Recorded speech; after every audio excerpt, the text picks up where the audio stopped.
இல்லையா? எனக்கும் வாழ்க்கையில வறுமைனா என்னன்னு எனக்கு நல்லாவே தெரியும். பசினா என்னன்னு எனக்கு நல்லாவே தெரியும். நான் ஒன்றும் பெரிய மன்னர் பரம்பரையில இருந்தெல்லாம் வந்துடல. உங்களை மாதிரிதான், உங்கள ஒருத்த மாதிரிதான், உங்க குடும்பத்துல ஒருத்த மாதிரிதான், உங்க புள்ள மாதிரிதான், உங்க மகன் மாதிரிதான், உங்க அண்ணன் மாதிரிதான், உங்க தம்பி மாதிரிதான்.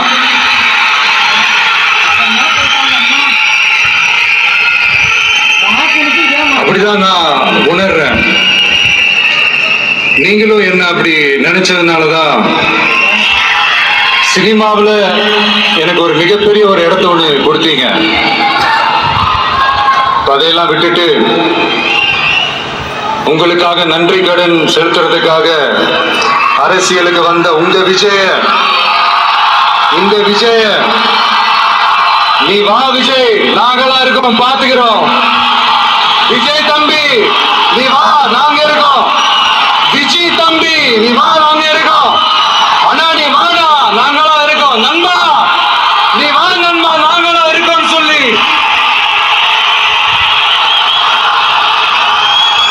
அவ்வளவு அன்பா, அவ்வளவு உறவா என்ன ஏத்துக்கிட்டீங்க. இந்த நேரத்தில் இதை நான் சொல்லணும். இந்த டிராவல்ல, இந்த ப்ராசஸ்ல எனக்கு எவ்வளவோ கஷ்டங்கள், எனக்கு எவ்வளவோ இந்த அவமானப்படுத்தினதெல்லாம் ஒரு பக்கம் இருந்தாலும், எனக்காக கூட நின்ன உங்களுக்கும் அதே மாதிரி கஷ்டங்கள், அதே மாதிரி அவமானங்கள், அதையெல்லாம் நீங்க பெருசா எடுத்துக்காம, அதையெல்லாம் நீங்க பொருட்டாவே எடுத்துக்காம, என்னோட வலிகளை, என்னோட வேதனைகளை உங்களோட தான் நினைச்சு என் கூடவே நின்னு இன்னைக்கு சி ஜோசப் விஜய் எனும் நான்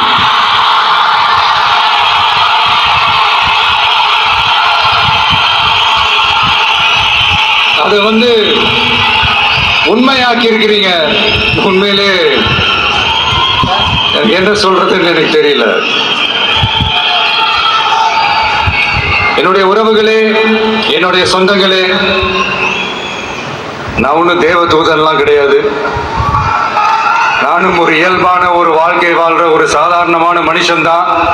நான் முன்னாடியே சொன்ன மாதிரி அது செய்வேன் இது செய்வேன்னு பொய்யான வாக்குறுதிகள்லாம் கொடுத்து உங்களை நான் ஏமாத்த மாட்டேன். எது சாத்தியமோ அது மட்டும்தான் நான் செய்வேன். இம்மிடியட்டா உங்க மனசுல ஒரு கேள்வி ஒண்ணு வரலாம், அப்ப சாத்தியம் இல்லாததை செய்ய மாட்டாங்களா, செய்ய முடியாதா அப்படின்ற ஒரு கேள்வி ஒண்ணு வரலாம். இத்தனை கோடி மக்கள் என் கூட இருக்கும் போது எது வந்தாலும் பார்த்துக்கலாம், என்ன வந்தாலும் பார்த்துக்கலாம் அப்படின்ற அந்த கான்பிடன்ஸ் என் மனசுல இருக்கு. இன்னொரு விஷயமும் நான் இங்க சொல்லணும். இன்னைக்கு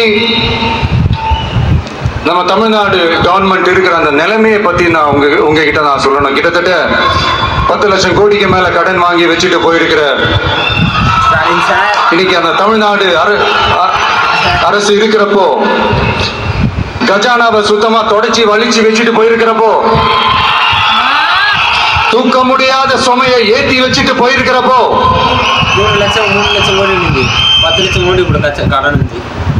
அப்படிப்பட்ட ஒரு நிலைமையில தான் இந்த பொறுப்பை நம்ம கையில எடுத்திருக்கிறோம். உடனே நீங்க நினைக்கலாம், என்னடா இவர் ஏதோ பொறி வச்சு பேசுறாரா அப்படின்ட்டு. அப்படிலாம் எதுவுமே கிடையாது. உள்ள போய் பார்த்தாதான் தெரியும் எது எந்த நிலைமையில இருக்கு, என்ன இருக்கு என்ன இல்ல, எது எந்த நிலைமையில இருக்கு எது எந்த நிலைமையில இல்ல.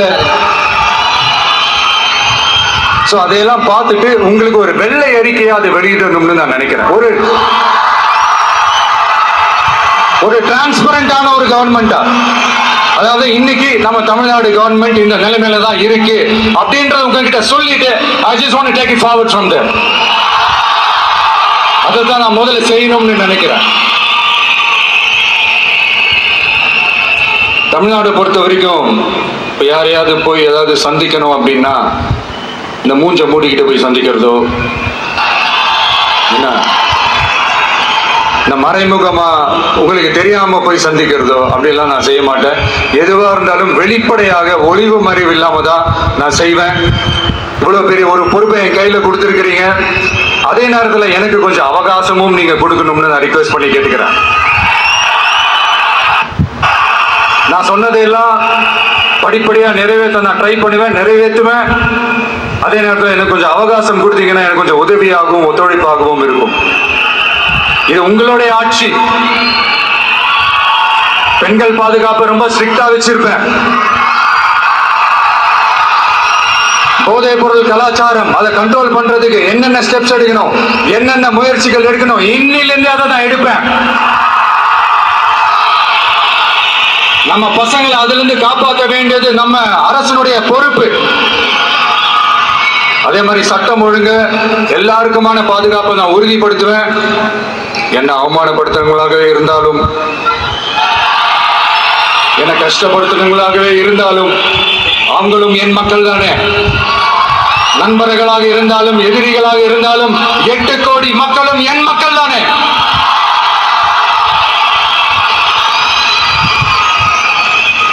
அது மாதிரி இந்த அடிப்படை விஷயங்கள், கல்வி, ரேஷன், மருத்துவம், குடிநீர், சாலை வசதி, பஸ் வசதி, இந்த மாதிரி விஷயங்கள்ல தான் என்னுடைய முதல் கவனம் செலுத்தணும்னு எனக்கு தோணுது. நான் முன்னாடியே சொன்ன மாதிரி மக்கள் பணத்துல இருந்து ஒரு பைசா கூட நான் தொட மாட்டேன். எனக்கு அது அவசியமும் இல்லை. அது உங்களுக்கு நல்லாவே தெரியும். இந்த விஷயம் தப்பு பண்ண மாட்டான், தப்பு பண்ணவும் விட மாட்டான். அது யாராக இருந்தாலும் சரி, என்னோட கவர்மெண்ட்ல என் கூடவே இருக்கிறவங்களாகவும் சரி, விட மாட்டான். சப்போஸ் யாருக்காவது அப்படி ஒரு எண்ணம் மனசுல இருந்துச்சுன்னா, நம்ம ஜெயிச்சுட்டோம், ஒரு ஆட்டம் ஆடி பார்க்கலாம் அப்படின்ற எண்ணம் யாருக்காவது இருந்துச்சுன்னா இப்பவே இந்த நிமிஷமே அதை எரேஸ் பண்ணிருங்க.